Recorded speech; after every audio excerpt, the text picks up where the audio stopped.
অবশ্যই আমি তো সবার আগে বলবো যে ওই জিল্লো জঙ্গলি দেখো। তো আমাকে কিছু মানে অডিয়েন্স সেদিন বলছিল যে ম্যাডাম আমার তো জ্বর এসছে, আমাকে মানে মেডিসিন দেন।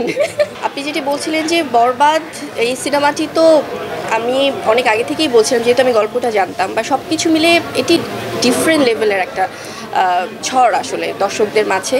ওকে নিয়ে তো প্ল্যানিং আছেই শেহজাদকে নিয়ে, বাট এখন ছোট ছোট করে বলে তার আবদার হচ্ছে থিয়েটার বাসায় নিয়ে আসার, খুব একটু মুড টুড নিয়ে বলছে যে বাসায় নিয়ে আসো থিয়েটার।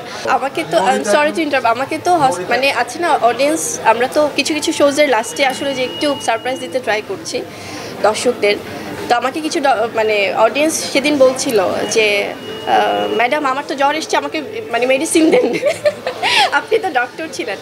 সেটা হয় কি, ইনফ্যাক্ট আমি আরেকটু যোগ করি, ভাইয়াকে যেটা একটু আগে প্রশ্ন করা হলো যে বাচ্চাকে কষ্ট দেয়া। আমরা অনেক সময় হয় কি, সিনেমা কিন্তু দেখি বিনোদনের জন্য, কারণ এটা অনেক বড় একটা এন্টারটেনমেন্ট। তার বাইরে আমরা অনেক সময় আছে না, আমরা ছোটোবেলায় যেটা দেখতাম বা এখনও অনেক ভালো ভালো সিনেমা হচ্ছে যেগুলোতে আমরা একটু মেসেজ খুঁজি, যে সোশ্যাল মেসেজ আছে কিনা। কারণ সিনেমা এমন একটি মাধ্যম একটি সোসাইটিতে যেটা অনেক কিছু চেঞ্জ করে দেয়, হয়তো মানে একদিনে সম্ভব না। জঙ্গলি এমন একটি সিনেমা যেখানে সোশ্যালি আমাদের আশেপাশে এখন যে ঘটনাগুলো ঘটছে সেখান থেকে কিন্তু অনেক ধরনের মেসেজ আছে, এবং বাচ্চার রিলেটেড যেহেতু ব্যাপারগুলো, সেখানে অনেকগুলো ক্যারেক্টার তো ইনভলভ থাকে। আমরা আশেপাশে এখন দেখছি যে এত নৃশংস কিছু ঘটনা ঘটছে যেখান থেকে কিন্তু আমরা নিজেরাই খুব সিক ফিল করি, যে আসলে তখন মনে হয় যে এখনই প্রতিবাদ করব বা এখনই আমরা এটার বিরুদ্ধে কোনো স্টেপ নিব। সো আমার মনে হয় জঙ্গলি দেখলে অনেক কিছু বিষয় আসলে সবাই বাবা মা হিসেবেও যেমন অনেক সচেতন হবে, আশেপাশের অনেক বিষয় আসলে তারা অনেক কিছু আমার মনে হয় যে রিয়েলাইজ করতে পারবে। সো এটি তেমনই একটি সিনেমা।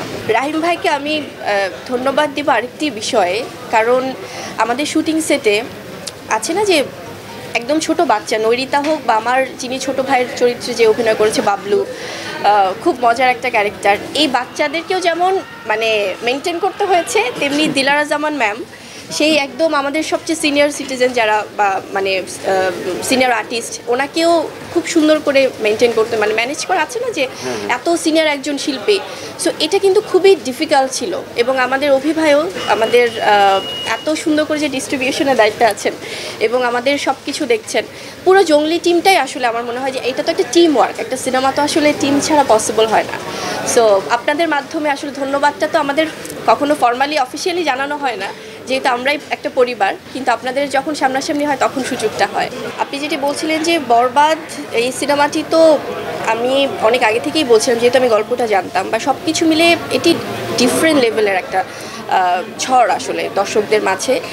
আর সাকিবিয়ান্স যারা আছেন, যারা আমাদের প্রিয় নায়ক শাকিব খানের যারা ভক্তকুল, এত বড় একটা ফ্যান বেস, তারা কিন্তু শুরু থেকেই ভীষণ পজিটিভ। তারা জঙ্গলিকে যেভাবে আপন করে নিয়েছে, এবং এটাই তো আসলে হওয়া উচিত, সব নায়ক নায়িকাদের ফ্যানরা সবার সিনেমা দেখুক, এটাই আমরা চাই।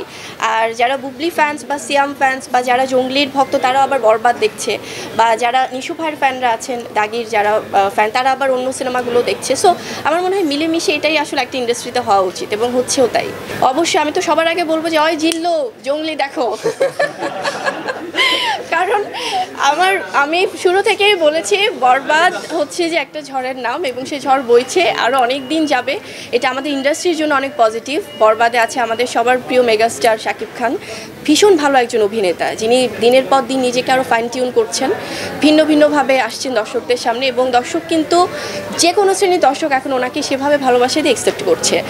আর আমি তো মানে এখন পারিবারিক সময়টা যাচ্ছে, জঙ্গলি নিয়ে যাচ্ছে, সো বরবাদ নিয়ে যাচ্ছে, ডেফিনেটলি এর মধ্যেই দেখবো অবশ্যই।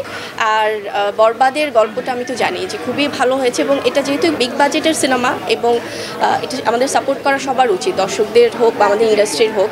আর ডিফারেন্ট আমাদের জঙ্গলি যেমন একটা অন্য ঘরানার সিনেমা, একটি ডিফারেন্ট গল্পের, এবং বরবাদও অন্যরকম।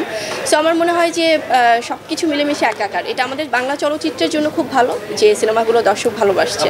যে বাসায় থিয়েটার নিয়ে যেতে বলছিল বীর, পরে বীর শেষ পর্যন্ত জঙ্গলি দেখলো কিনা, জঙ্গলি দেখার জায়গাটা তার কিরকম হলো, এক্সপেরিয়েন্স হয়েছে কিনা?